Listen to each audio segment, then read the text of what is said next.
So welcome, and we're glad you can join us. We're going to tell you about birding and watching lots of mammals in nature down under in Australia.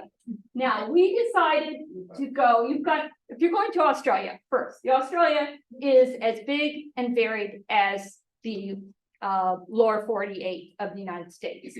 So you definitely need to pick and choose where are you going to go. We made the decision that we were going to leave Chicago in the winter. Okay, so that limited where we can go because it's going to be way too hot in the interior to visit Uluru. It's also a lot of these areas, Darwin, Cairns, a lot of tropical birding, those are all, a lot of the lodges are even closed because it's so wet and rainy during that time period.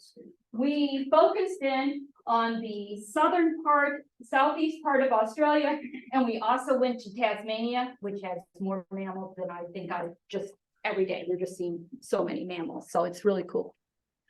So with that, we started over here on the other map, we flew in, and you can kind of see our route. We flew into Sydney, as most people do, are common.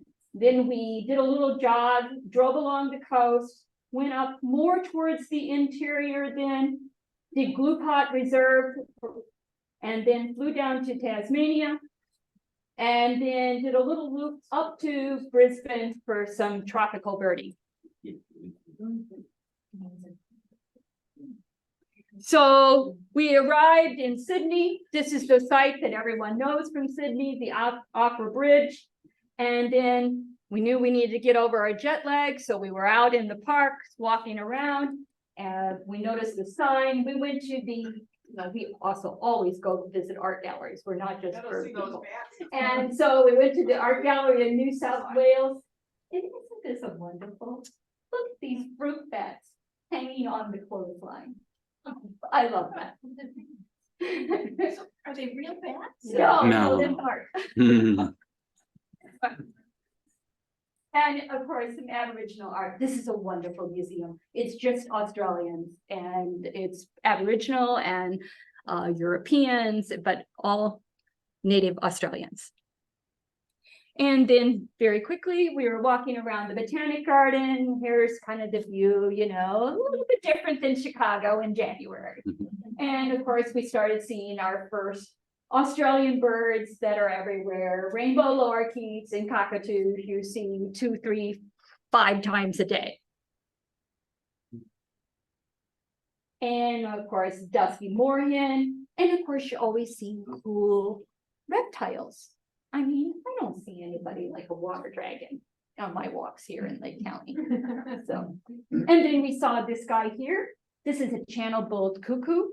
It's a brood parasite like the cowbirds. They lay their eggs in some other bird's nest and they walk away and say, go feed this, go read this guy. Except this guy is huge. He's the size of an osprey. So he's a big brood parasite. Now, I love this book. This book is really good. It came out about a year ago.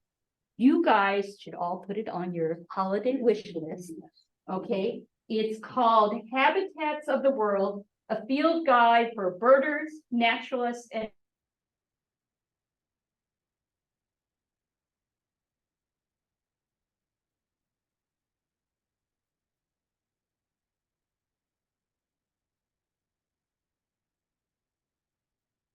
and we went to the different areas. In the US, we have oaks everywhere. Majestic oaks, small little gamble oaks. Australia's got eucalypts everywhere, big and small. So the area we went to next has what they call wet sclerophyll forest, and it's the eucalypts like this in a fairly dense wet area.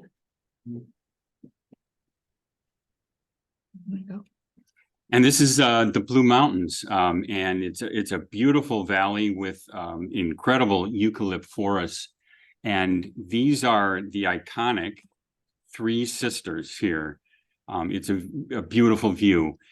And the characteristic colors of the Blue Mountains, they come from eucalyptus oil droplets that from the forest that combine with dust and moisture in the air to reflect primarily blue light. So that's why they're blue. It's a lot to do with eucalyptus forests.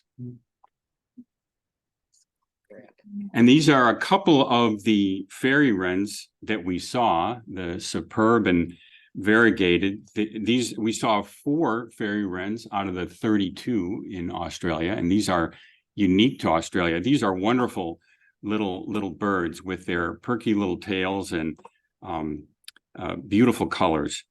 And then in Lake Wallace, we were able to watch a family of great crested grebes.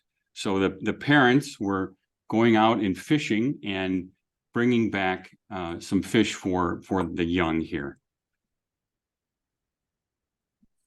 We headed south to Royal National Park, south of Sydney, and had a close encounter with a pair of beautiful cockatoos, and was able to catch this spinebill with a bug in its mouth.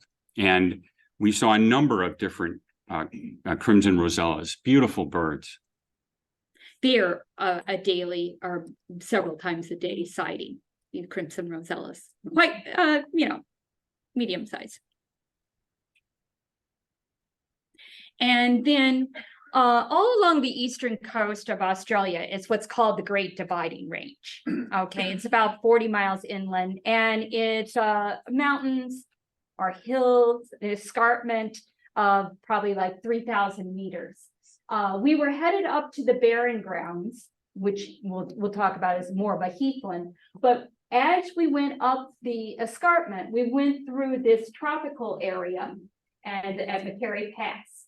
And, it's tropical birding. So sure enough, here's my pant pocket, and Doug's got this little leech that he just pointed out to me.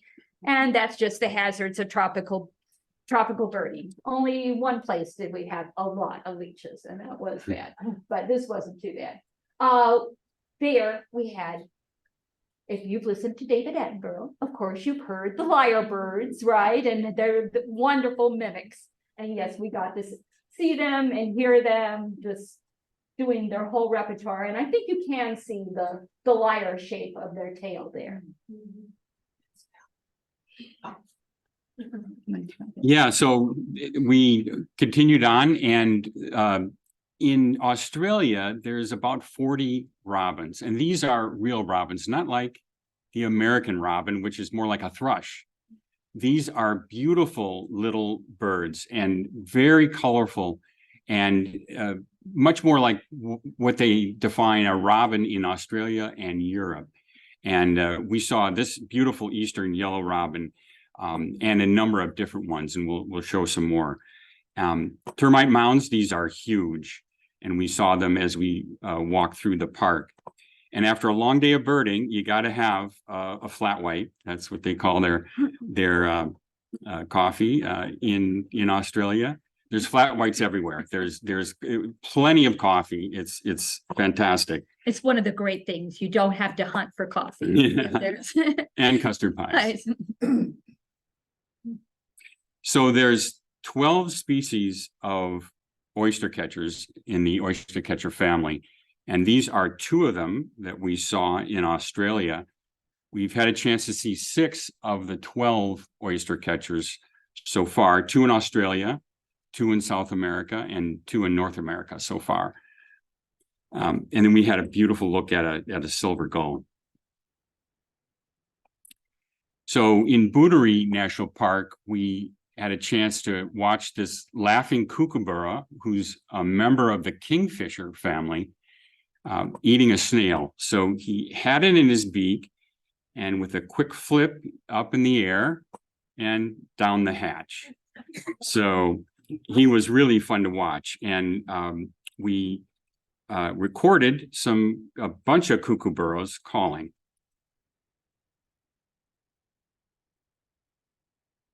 See if I can.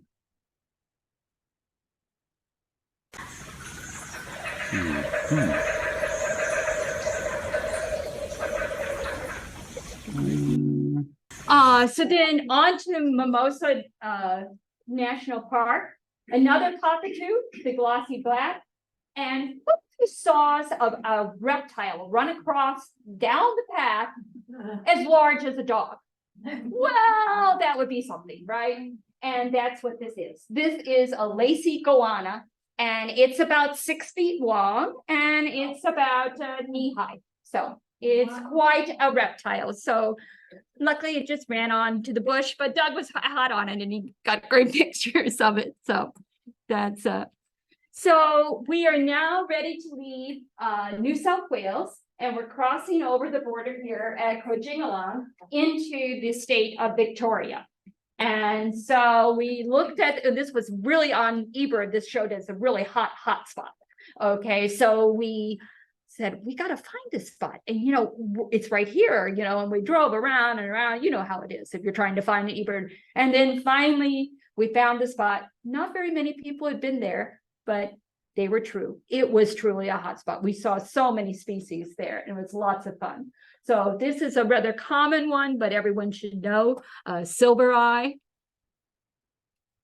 And then we're just seeing birds nonstop, and we see in Doug's photographing this king parrot. I mean, that's really nice. And then I can just hear some like rustling in the shrubs behind me. And then all of a sudden, oh, something jumps out. I mean, like where Matt's sitting from me, and he's taller than Matt. So, and about 8 feet tall, and he's looking right at me. And I'm like, yeah, okay.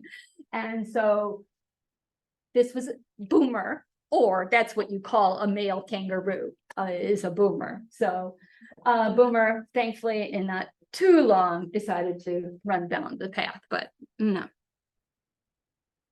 So some of the other species we saw were the top-knot pigeon and this beautiful white-bellied sea eagle.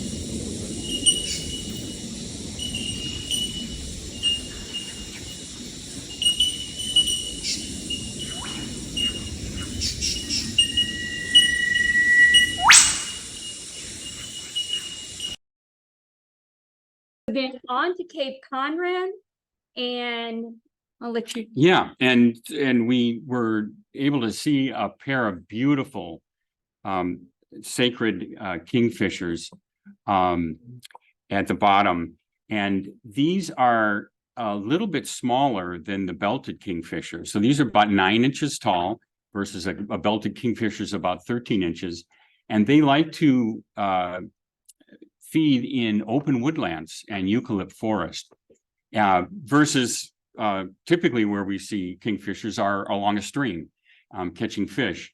They like to catch insects and invertebrates. And so we were a little surprised to see them in some of these locations, but that's really where they like to feed. And we saw this beautiful turquoise parrot with the beautiful wing. These almost went extinct in around 1900, but since then they've recovered very nicely in Australia. And when you're there, you're always looking up for birds, but in Australia you have to also look down. So we looked at found this yellow-bellied water skink on the park. There's many common birds, just like there are in the US, and every country has what I call their great blue heron, and this is their white-faced heron, and they are fairly common there. And, you know, we have lots of Canada geese, right? Well, what kind of fills that niche in Australia? Well, the black swan. Not that escapee that we all saw over there in Lillymore, but actually black swans are native to Australia. So just everywhere like you see Canada geese here in the US, you see black swans. And they kind of have the same personality. They hiss at you, they get in fights with everything. You know, you got the idea.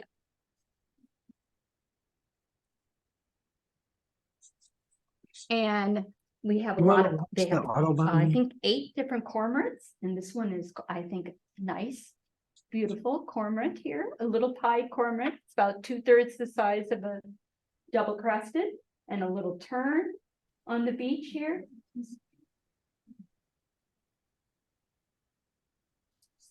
So at Bunyip State Park, one of our target birds was the white-throated nightjar. And we eventually did see them after dusk. It was getting kind of dark, and so I couldn't get a good picture of them, but we did get a chance to see them. And during the afternoon, we had a whole field of eastern gray kangaroo. And in the back, you can see some fallow deer. So these deer were introduced in the 19th century to Australia as a game animal. And unfortunately, they've become invasive. And unfortunately, there's a lot of invasive species in Australia. But we saw those there as well. The mistletoe bird is a member of the flowerpecker family, and it's the only flowerpecker in Australia. And it is endemic to Australia. It gets its name from the fact that it likes to eat the mistletoe berry of the mistletoe plant. And then we heard some noisy nesting galahs while we were there. And then we are on to Cape Otway. Now, this is a great place to stay. Out here at Cape Otway National Park, there's the lighthouse, and there are 5 rooms that have been created from the old lightkeepers' cabins and housing. And everybody's required to leave the park at 4 o'clock and not come back to 10. But you are there in the park, and you have the whole area to kind of to yourself, but only the 5 cabins. So it's very beautiful and peaceful. And you're right at, the southern tip of the Cape. But now and so we wake up in the morning, and of course, like, they were very civilized there, and they left us home-baked bread and many fruit and a whole bunch of items. And they have delicious marmalades and jams. And something that is very Australian, but really, maybe I tried it. I wasn't ready to go Australian, is Vegemite, which is kind of this brewed yeast. Not really great for breakfast. Stick to the marmalade, I'll tell you that. And then I just wanted to show you kind of like the habitat here. When we were driving into the park, it's just this beautiful, lush rainforest. So just stunning. All the tree ferns, I've never seen so many tree ferns. I mean, this is just fantastic. And all over, there's these little swamp wallabies. We were seeing these all the time. Black-shouldered kites. And this is the cockatoo that's a little bit less common, the gang. So we got that one. So I was looking for koalas in Otway National Park, and I could hear some up in the canopy. And as I was trying to find them, I nearly stepped on a tiger snake, which is one of the most venomous snakes in Australia. And fortunately, it slithered off into the bush, and so I avoided that. But I finally found this guy and caught him in mid-yawn up in the canopy, and he was grunting and growling. And that's a way for a male koala to warn off others of his territory, and also for breeding and mating. So we do have a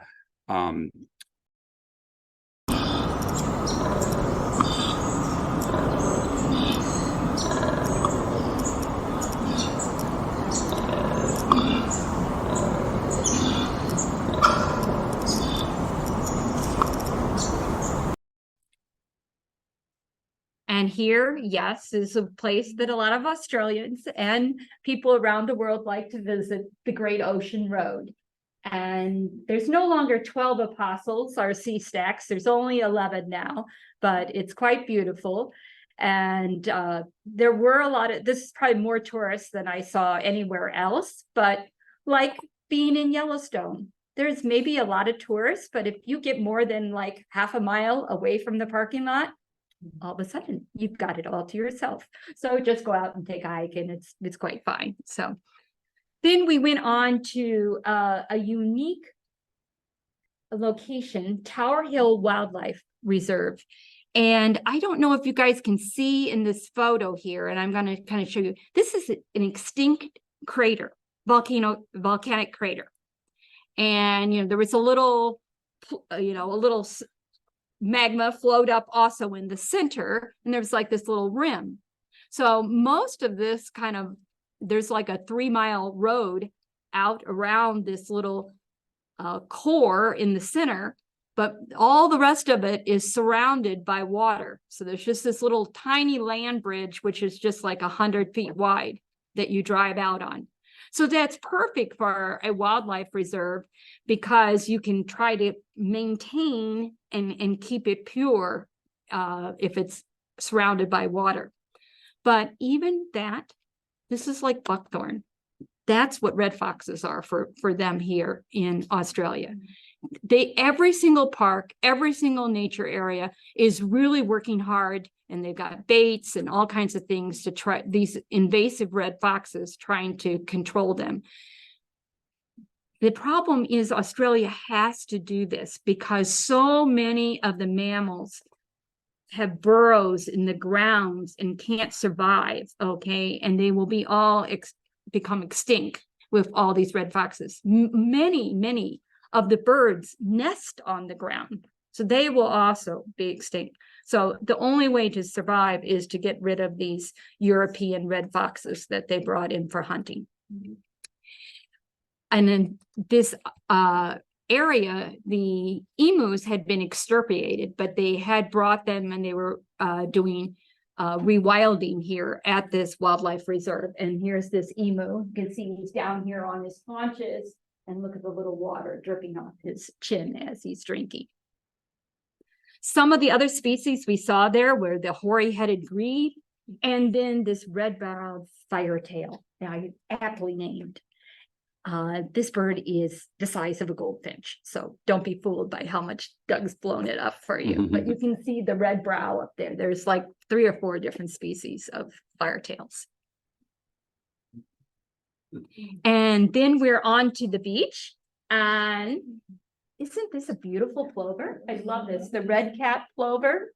And just like our Sharing Our Shore program, they have a very similar type of outreach, and they're trying to protect their plovers, especially the hooded plover is the one that's most endangered there. They had this in a little nesting area that they had all fenced out and everything. So they have programs similar, trying to keep people and their dogs off the beaches at certain times, etc. And then here's a friend of ours from Waukegan, ruddy turnstones. Okay, so ruddy turnstones, we saw them there. You know, they're whole Arctic birds. This is their nesting here, and shown in red across Siberia and across the Yukon. And then every winter, they're smart. They fly down to the southern hemisphere, or southern United States, and sure enough, they are in Australia because it's winter in the northern hemisphere, and they're right there. So probably one of the most widely distributed species in the world. So we headed north from the coast up to the Grampians National Park. And this is a little more arid.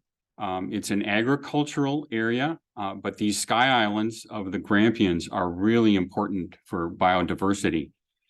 And this was really where we first started to see a lot more raptors. So as we got into a little bit more arid environment, we saw kites and kestrels. We also saw a group of brolgas. So these are a member of the crane family, and they're in the same genus as the sandhill crane. But these are a little bit bigger. They're about 5 feet tall versus the sandhill cranes more like about 3.5 feet tall.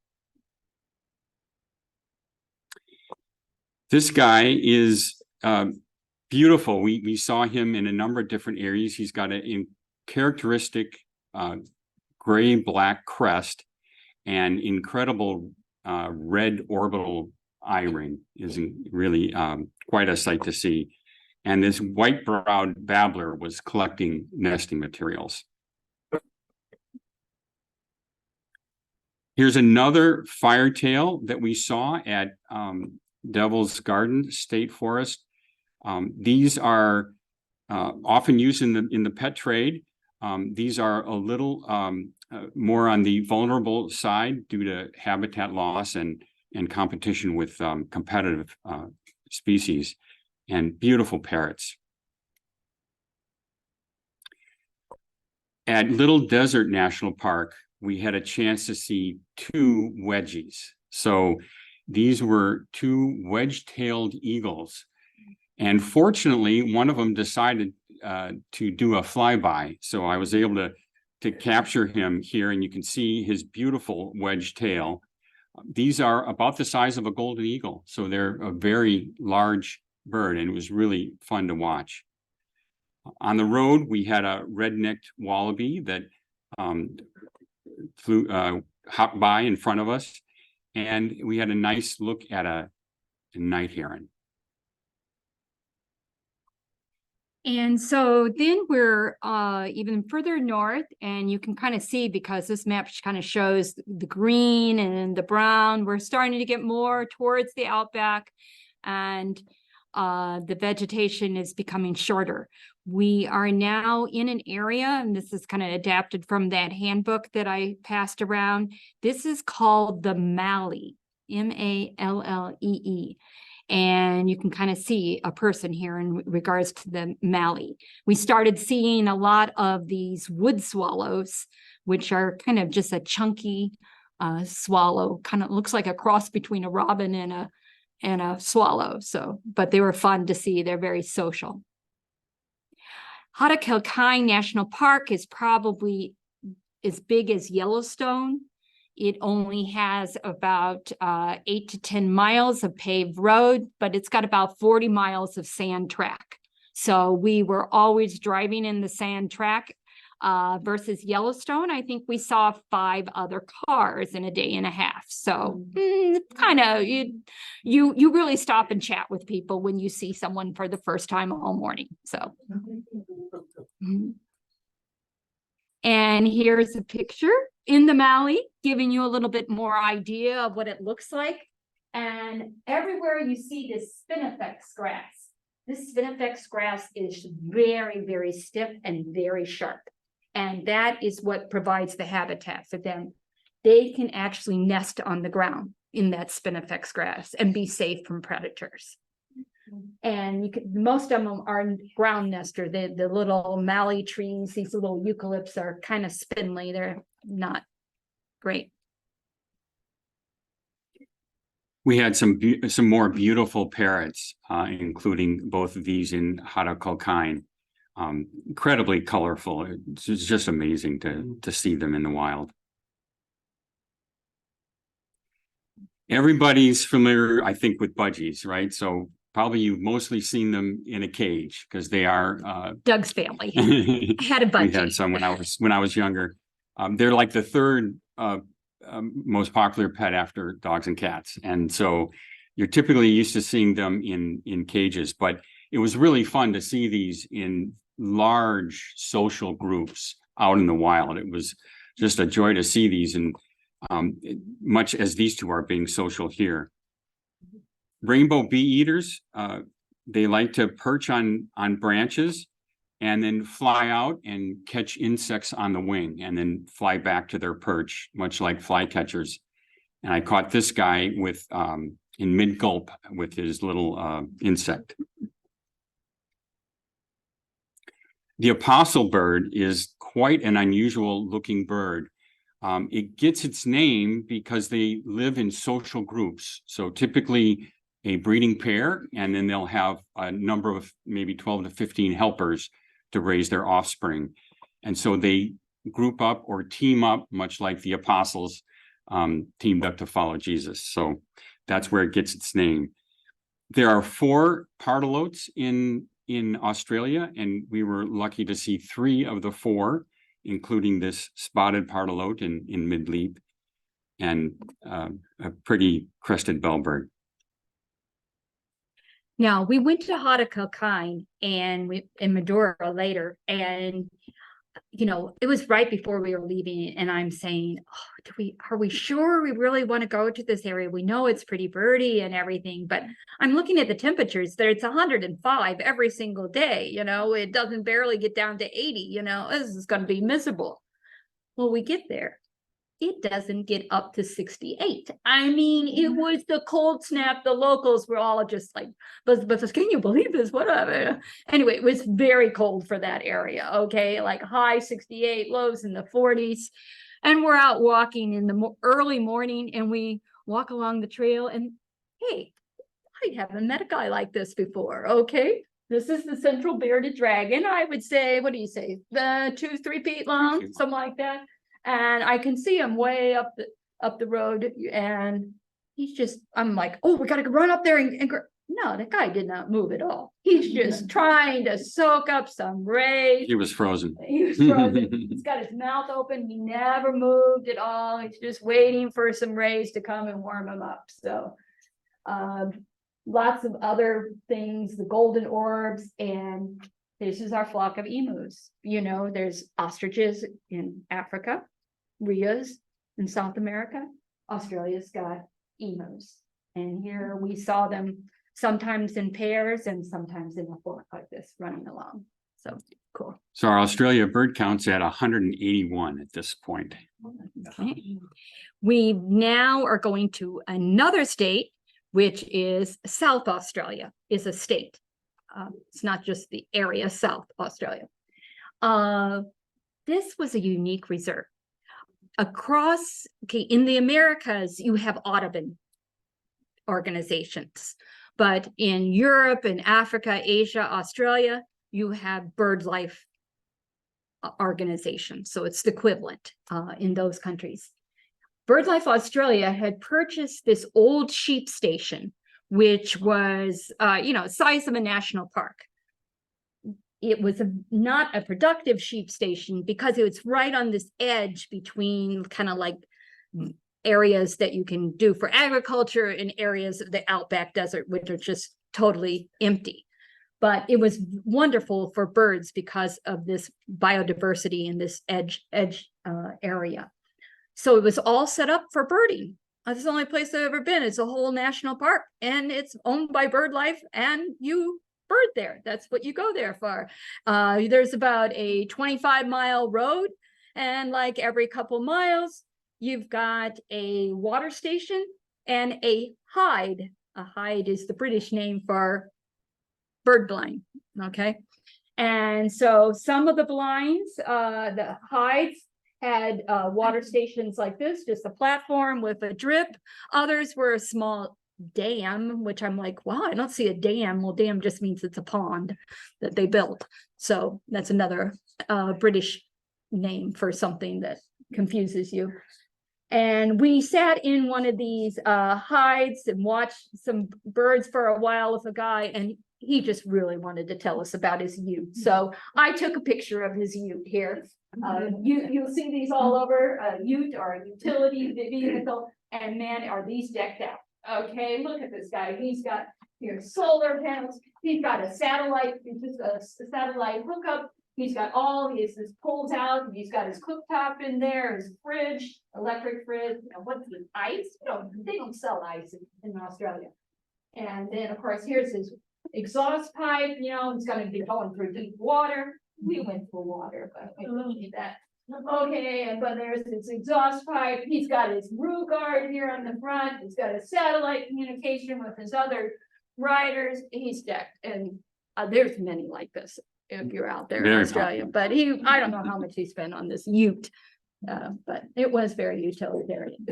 So some of the species we saw, isn't that a cute little cuckoo? I like that one. But these are even better. Diamond doves. Diamond doves. What did we decide to? Sparrow. It's about the song sparrow size. Song sparrow size. They kind of look a little bigger, but they're actually song sparrow That's size. blown them up. This is bigger than life. Okay. Tiny little doves. And then over here, oh, don't you think that you like to see? People have cockatiels. I know Susan Lambert is very proud of her cockatiel, but there's a whole flock we saw. We saw, 8 to 10 cockatiels flying around, multiple little flocks here at BirdLife Australia. So this is just a fantastic reserve. I mean, there's just so many birds you can see there. And I do love cockatiels. Zebra finches, these are often sometimes in the pet trade as well. Brown falcon, brown goshawk. Look at the glimmer here on the cuckoo. It's like glimmering iridescent green. Beautiful.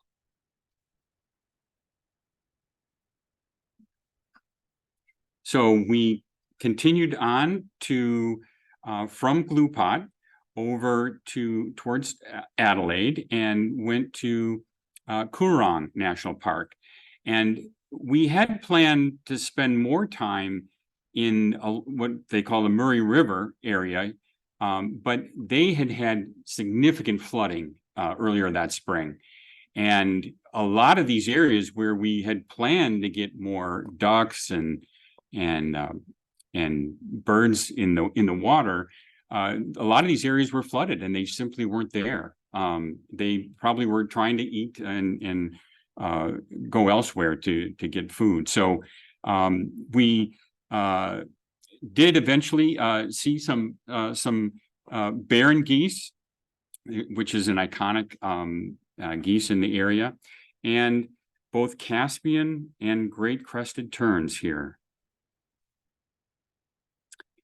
We had a nice look at this elegant parrot. The colors on this are really incredible. It's hardly got any beak at all, and very small but beautiful parrot with a blue headband and blue wing. This white-fronted chat, you can see from the barbed wire, this is a very tiny bird, but it was really quite distinctive with its colors. And a golden-headed cisticola. This has beautiful colors, typically in the marsh, and that's where we saw this bird. I really enjoyed having a close look at it. Our bird count is at 200 as we wrap up in Australia. We had a nice look at sharp-tailed sandpipers and a group of beautiful Australian pelicans. And they have gone and repurposed a lot of the silos. So in these towns, they have these huge silos that they're no longer using. They're no longer storing their grain here, but they wanted to repurpose them. And so they have artists in the community and area that paint wildlife, people, and different things. And it's really a fun. So we had a chance to see a lot of honey eaters. We saw them throughout our trip. There are about 75 honey eaters in Australia, and we got to see about 18 of them. And they range from robin size to sparrow. And so you can see kind of the variety in the colors and shapes and configurations. We really like this yellow plumed honey eater. They really were a lot of fun to see. So you can kind of see the whole range that we saw while we were there. So we left Australia and took a short flight down to Tasmania, to Hobart.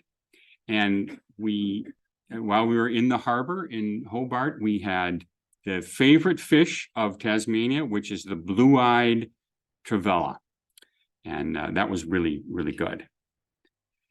So there are 12 Tasmanian endemic bird species, and these are some of the ones that we saw.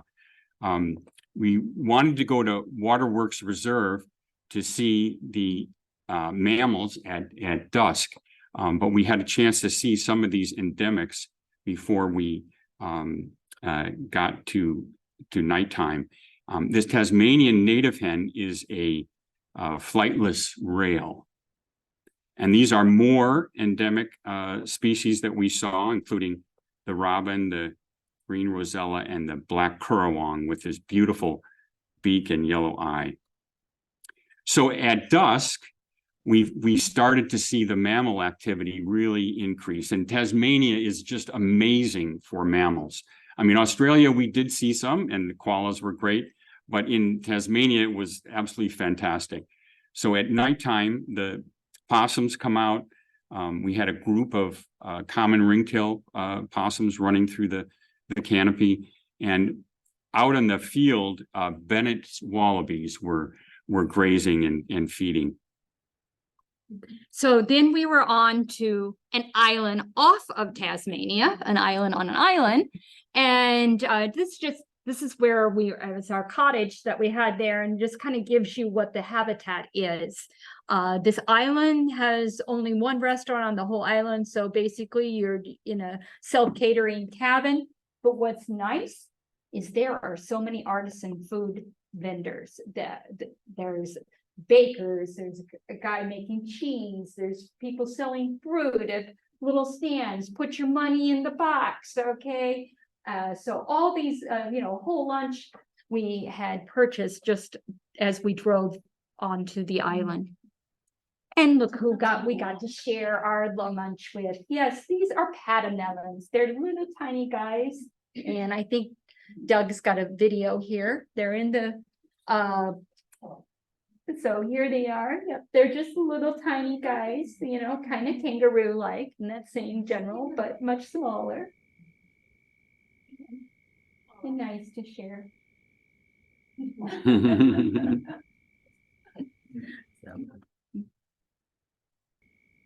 And then we went out on there's a neck between the two islands, and they have built a lookout. You can, in the evening, sooty shearwaters come in, and you can see them nesting there. And also little penguins came in. I'll talk about that more at a different location. Kelp gulls, and then while I'm walking through, I noticed something scurrying, small, and I don't see this part. I only see the rump, and I'm like, what kind of weird little creature is that? And it's because I didn't see these, the barbs, which is what you think of for an echidna. But then I read then later is that in Tasmania, because it's so cold there, that the echidnas actually grow a fairly thick fur, and so they cover up all the barbs. So we got some more beautiful robins, both the flame and the scarlet. These are really incredibly beautiful little birds. And we stayed at the Hamlet Downs Country Farm, and the owner told us that there was a platypus in his pond. His dam. And his dam.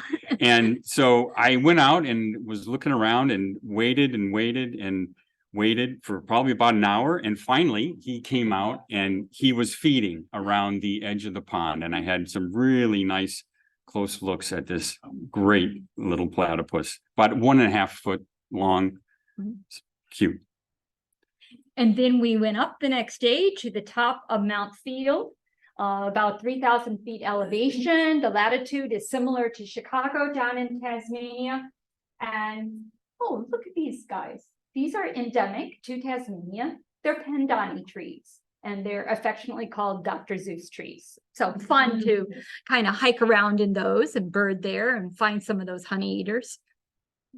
And then we went on to Cradle Mountain, and Cradle Mountain National Park has lots of beautiful sites, including lots of button grass that you see over here on the right. The soil is rather loose, and that there's perfect habitat therefore for this guy, a wombat. Okay, and a wombat, it's like a small dog, okay? And they have to have a pretty big burrow if you're a wombat, and they've got tunnels maybe 30 feet long and down 10 feet. So they are quite the diggers. So, but they're cute. And this is some more, just a stunningly beautiful park. If you have a chance, definitely go there. And a beautiful little striated field wren. So the Tasmanian devil is very difficult to see in the wild. So we ended up going to a conservation and breeding center. And one of the challenges with the Tasmanian devil is that they have developed a facial cancer. And then it spreads very easily throughout the population because they tend to bite each other and spread it. And so one of the things that this center was doing was vaccinating them and then looking to release them back into the wild again. And so we had a chance to see 2 of them doing a tug of war on a kangaroo tail. And Also, eastern quail is also very difficult to see in the wild. And we had a chance to see that as well. So then we went on to Lily Cove Beach. This area is where they have little penguins about 15 inches tall. They come in, they leave their nestlings in the burrows. This is the nestling before dusk, and then they come up at dark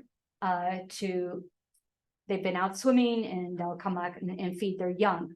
So there was a group of volunteers, much like our Audubon organization, monitoring this site for 3 months. They came every single night, and they had probably 30, 40, 50 people on the platform. So they would just make sure that people were not harming the penguins or disturbing them in any way. You were able to use a flashlight if you put a red cellophane over the flashlight. So do bring some red cellophane with you. Then on to Narawantapoo. Once again, a snake looked down. And we had to just, we like art, we like wine. Okay, birding is also fun too.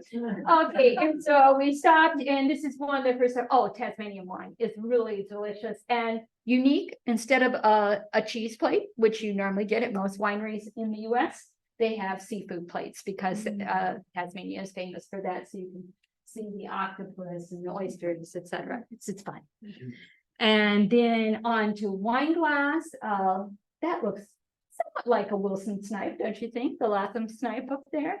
And this is a common bronzewing. It's about the same height as a mourning dove, but we looked it up today, and he weighs twice as much. He's a chunky mourning dove with a lot of color. So. And then now we're leaving Tasmania, and so our last 5 days, we fly up to Brisbane. And we went there because this is truly, a lot of people come to Australia for the true tropical birds, and we can get that type of habitat. One of the things that was fun for us to see, and you can kind of see there what the habitat looks like, is the brush turkey. Brush turkeys are megapodes. Megapodes are a special family of birds that the male turkey builds a huge mound, probably the size of a car, like one of those utes, okay? All just out of leaves. He just scratches everything up, this big, huge pile of leaves. 1 or maybe up to 3 hens come in and lay their eggs, and then they say sayonara, okay? The male does not sit on the nest. They've got so many leaves that are rotting and decaying in this humid rainforest that he just adds a few more leaves, takes a few leaves away, and he keeps it just the right temperature. 30 days later, he's got chicks, and I see them everywhere. The female she just is sayonara. She never bothers with any of this stuff, and he's out there. And sometimes, he's got his 1, 2, 3 hens he's taking care of. And so sometimes we saw him with like 18 little chicks following him down the road, and he's catching bugs for some of them, and the rest of them better find their own bugs, I think. So anyway, it was fun to see. So again, we had mammals, coming out at dusk. So we had spent the day in the rainforest, and we're bird watching and looking for animals. And then at dusk, I was starting to take pictures of this red-necked pademelon, and I took a bunch of photos, and then I realized later that a little Joey was peeking out of its mom's pouch. So we continued on to Lake Sampson Vale, and this beautiful Australian king parrot was feeding in the bushes near our lodge. And we had a chance to see these drongos with their characteristic forked tail, and the dollar bird, which is a member of the roller family. And in Boondall wetlands, they had very helpful signs. So this sign was warning people that there are bird watchers and bird watching in progress, and do not disturb the bird watchers. So we need more of these signs, right? So we really appreciated that. And this gray butcherbird was on a bug. So then we went to the Eagleby wetlands and we went there to photograph the royal spoonbills. And there was probably 7 or 8 other photographers there. And we were enjoying looking at those. And then we decided to take a walk towards the back of the reserve. And we were probably the only people that did. Most of the people came up and took their photograph of the royal spoonbills and then left. So we were wandering around, getting different bird species, and like sometimes you hear birds making a racket, right? I hear it's mainly jays and crows, but you're hearing birds making a racket. That's always a sign. There's something cool there. And so we're wandering along, and we finally we hear all these songbirds, and there they are. That we took it with a long lens, but they were really fun to see these boo-books. We had heard these many nights, the boo-books, and this is the first time. Boo-book. Yeah, they're a type of owl, Yeah. but the boo-book family. Okay. We had only heard them until This time. Then we went up to O'Reilly's Rainforest Retreat, which is the Disney World of bird lodges. Okay, that's just really okay. But we were able to see the Albert's lyrebird and white-browed scrub wren. We realized why we didn't go to Brisbane in February and Queensland for most of our trip, because it rained just pretty much 70–80% of the time we were there. So February, stay out of Wet. Queensland. It's the wet. Then we went and we saw a David Attenborough thing, right? The bowerbird. And so here is his bower right here that he's built, and he is a satin bowerbird, so he loves blue things.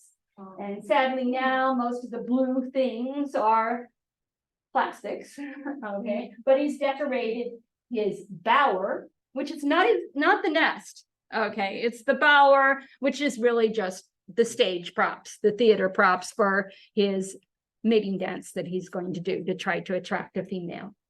And Doug also got these shots, and this is the mom, and this is the hungry juvenile teenager saying, feed me, and okay, you're bigger than I am, please go find something yourself. This is a thickney.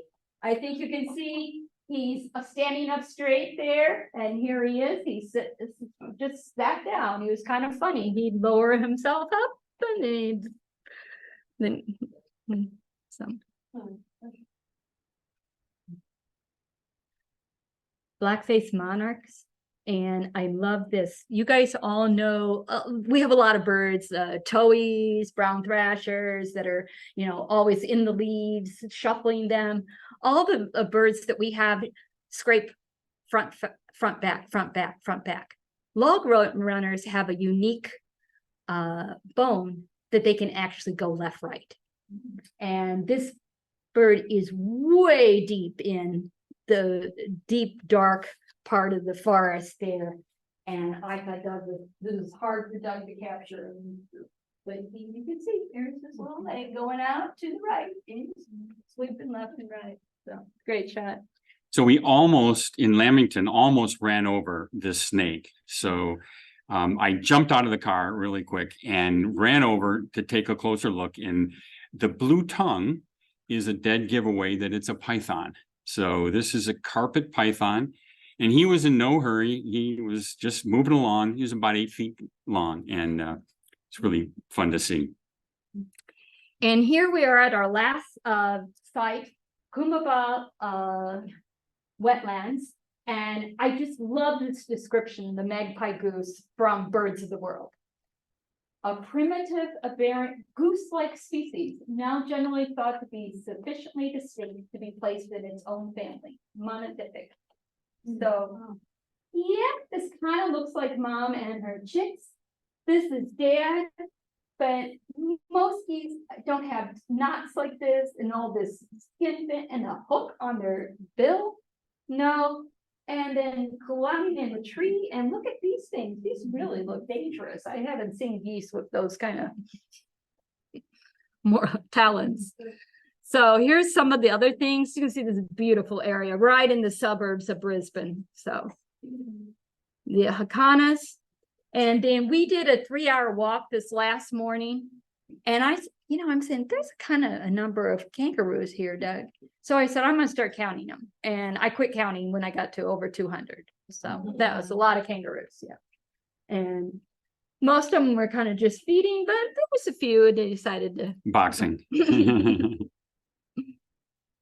And Kookaburra, there are lots of cuckoos in Australia. Okay, this is also a cuckoo. This is a Pacific coal. This is the juvenile. This is, what size do you think? It was big. Yeah, that's probably 20 inches. And its host parent is this noisy Lyrebird. And so that was our journey, birding down under, 262 species. Not that many for that long a trip. I would have probably got more if I was going through the Western United States, but such unique, unusual mammals and so many unique, unusual bird families. So we looked at the number of families that we had. And in Australia, we had 74 bird families, which is 30% of the total number of bird families in the world. In the US, we're now at 550, and we only have 68 bird families. So there's a lot of diversity in the bird species there in Australia. So Australia is a wonderful place to travel. Okay, it's very, very easy. I mean, the hardest thing is taking the long flight over there. But after that, it's very easy to drive. Okay, there's lots of, you think, oh, this is the main road. Oh, this is like my interstate. No, this is just a fancy 2-lane. Okay, there's lots. If you might want to consider like some kind of SUV or Hilux pickup, because you are in the national parks driving a lot of sand type roads. We did drive through creeks and stuff. Cost very reasonable. I'd estimate that hotels are maybe 70% of the US pricing, meals, very economical. So very safe. So I know some women don't feel like they can travel by themselves. You can definitely travel here. Okay, it's just really wonderful. Not that many people anywhere. So it's a nice time. So any questions from the group? Or from the chat? You got any questions? Yeah. So you guys figure out the species completely on your own? The two of you? You guys were going through? Yeah, we did. Yeah, we study every time before we go. We spend a lot of time going through eBird, and we quiz ourselves. We go to, the site. I look at all the eBird pictures. After a while, you start to know it. Watch some videos. There's lots of videos out there now. And, we can, if we need to, we'll put it into iNaturalist or something. Well, there's some that you didn't get photos of that you're just like, yeah, identify since, you're not. Oh, Pretty much we identified most everything, and some of the photos weren't obviously as good as others. I took so many, but but doing that pre-work is really valuable. So every trip we go on, we probably spend 1 to 2 months looking through the birds before we go, so that we know when we see them in the field, probably 95% of them. And so that really helps. And Australia is not Makes as a big hard difference. as like parts of South America. Oh my gosh, like the wood creepers, my gosh, they just all look this, and tree runners, they just all look the same. I mean, they're really hard to differentiate. These birds are pretty colorful in Australia. That really helps a lot. So. There's no hummingbirds either, which are really hard to sometimes figure out. Yeah. So 2 questions. First, did you use a tour guide at all, or did you plan this all on your own? Yeah. Just our own. We always do. We always just do our own. And we didn't even have, sometimes we'll hire local guides. Okay. But I don't think we hired anybody in Australia. So then the second question, you were there just over a month. How long did you stay at each location, or did it kind of vary depending on where? Usually 1 to 3 days. Okay, so just kind of milling around on to the next spot, another little park. And it's a different model than, you know, we had been in Costa Rica, and you're really very lodge based, and here it's all you do everything yourself. So it's self catering, self driving, self everything, and so it really is a different model, but it's really fun. Almost exactly the questions I was gonna ask. So it did sound like there were just a couple of lodges at the end, like one where you saw all the mammals at night. It sounded like- Oh, no, that was actually at the waterworks. The where we saw all the mammals, that was mainly at the Waterworks Reserve, which is where the water catchment area is for the city of Hobart. They have a park around that area, and they call it the Waterworks. And so we just went out there ourselves. We did bring a flashlight, and we got a speaker, so we're self-sufficient. We so- were at some bigger lodges occasionally, but pretty rarely, you know, Yeah. nothing like Costa Rica is just very, No, there's nothing like that. That's Costa Rica. Yeah, that's Costa Rica.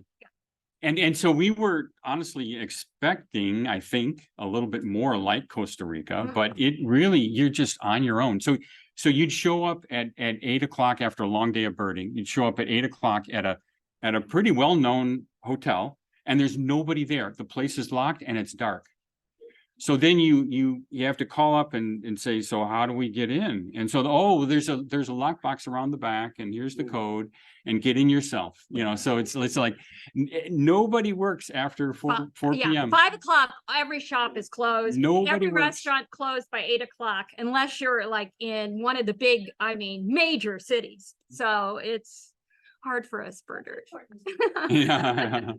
Bring your own food, okay? But there are flat white stands everywhere. That's the good thing. I can live with that. Store or? What? Flat white, what is flat? Oh, that's a coffees. latte. Yeah, it's a latte. It's their version of the Their latte. latte. Yeah. So they You can get flat whites now. They're kind of coming into the US, but it's a variation on a latte. So, yeah. Well, Okay. Doug and Charlotte, what can we say? And